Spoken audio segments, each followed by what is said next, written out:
If you could go back in time and talk to that Justin Schmidt who's just about to go out and play his first pro game, would you have any advice, maybe a heads up on what to expect? Anything that comes to mind that you would just want to grab a younger version of yourself and warn them about something? It's funny. I think I ponder that. I ponder this exact same thing pretty much every morning. That better be a good answer. Is this before or after you eat 8 raw eggs? Yeah, I started doing that a long time ago. I don't know, you guys, like, there's so many bad choices I made, like unhealthy choices I made away from the rink, like, just with drugs and stuff that, at the time I didn't understand the severity of what I was doing to myself. And it got me into, in a lot of trouble off the ice, when my career was just taking off, and I was getting in so much shit away from the rink, because at the higher level, especially if you're trying to break in to, to the next level, and, this kid's got lots of off ice issues. They don't want to work with that. They want to work with a guy that's living clean, eating healthy. Like I said, I was always in good shape and stuff. And like I said, before hangovers actually became a thing, when you're in your 20s, you don't really feel hangovers. So, but just the choices I made away from the rink, and, I got into lots of, well-documented legal troubles and stuff that probably put a stop to, how far I could have went with the game at the higher levels. Can I ask about those problems, Schmidt? Oh yeah, shoot. I was an alcoholic probably by the time I was 15 or 16 for sure. So in junior, I drank a lot, and I got in shit for it in junior. But then, when I was in the Southern League, like it was a big, Coke culture, right? You go out and it's everywhere. And like, I remember I was actually talking to Beth. I remember like my first season in the Southern League, I don't think there was a day where I wasn't doing cocaine, and, like it was always free, because we were these big names. So everybody wanted to party with us, so it was always so readily available for myself. And so I got myself in a fair bit of hot water for that. And then, when I went to the Central League, I was in Rocky Mountain, and I was doing really well. I was leading the league in majors. I was playing a regular shift. We were first place in the Central League. There was a ton of guys, going to the American League every day. There was guys going to the American League, and I was cleaning up. I think I had 18 majors in 10 games or something. And my agent called me, and he said, there's a lot of American League attention, so be ready. And I went out that night and got drunk, and I was trying to find blow at this bar we were at, and I couldn't find any blow, and didn't think anything of it. And the next morning I got to practice and put my shit on, and coach goes, Schmitty, get in my office. And I go in the office, and he goes, "You fucking idiot, you tried to buy fucking coke from a undercover cop last night. Get the fuck out of here. We're putting you on waivers."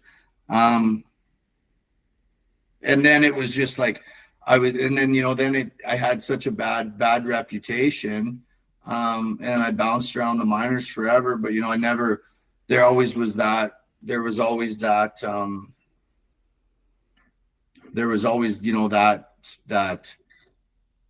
whatever, I don't know what the word is, but there was always like that label, a label on you.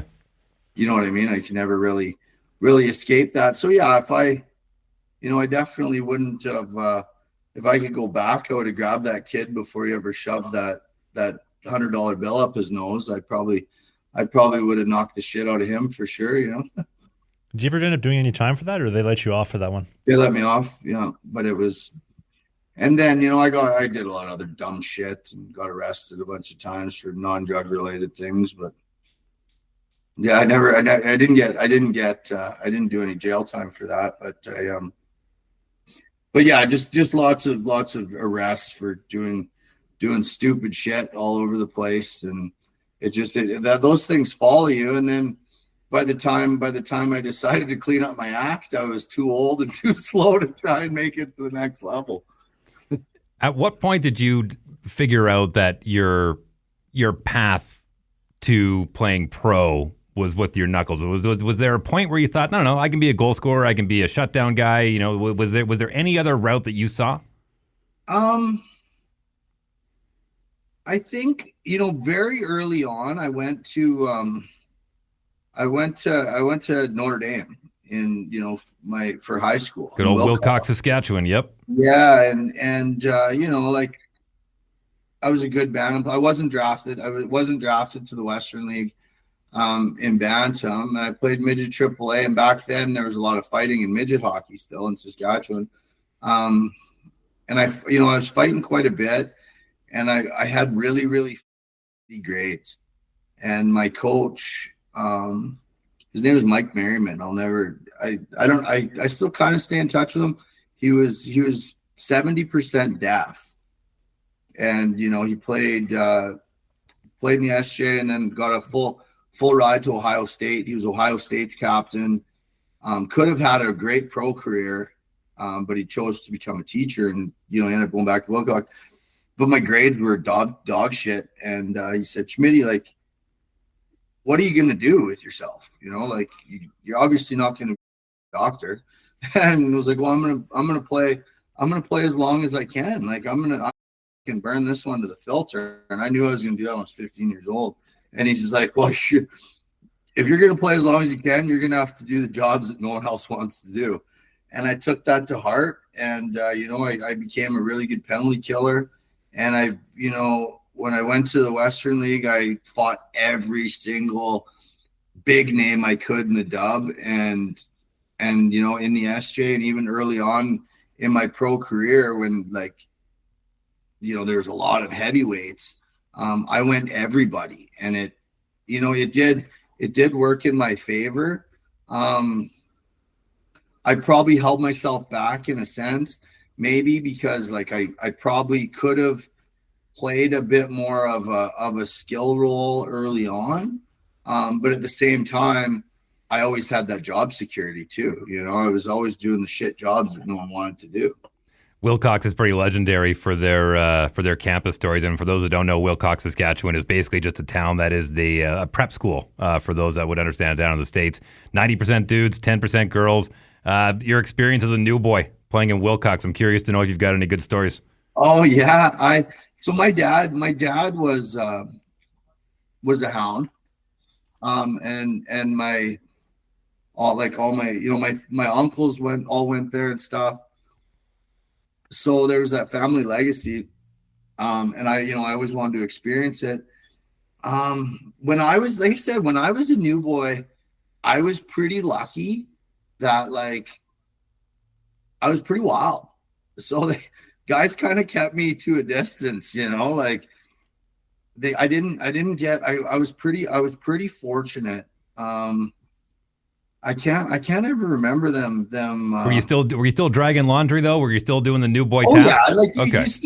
you still had to do, you know, your rookie duties for sure. But I mean, I never, you know, I didn't get hazed or whatever, you know, and nobody kicked the shit out of me or nothing like that. Although it probably would have did me some good at times. But we do a hockey podcast called Sling the Biscuit every single Sunday. The clips, the bite-sized chunks are right here. Only the hits, the full-length show, which you don't want to miss, is right here. That's Dave. I'm Travis. We'll see you soon.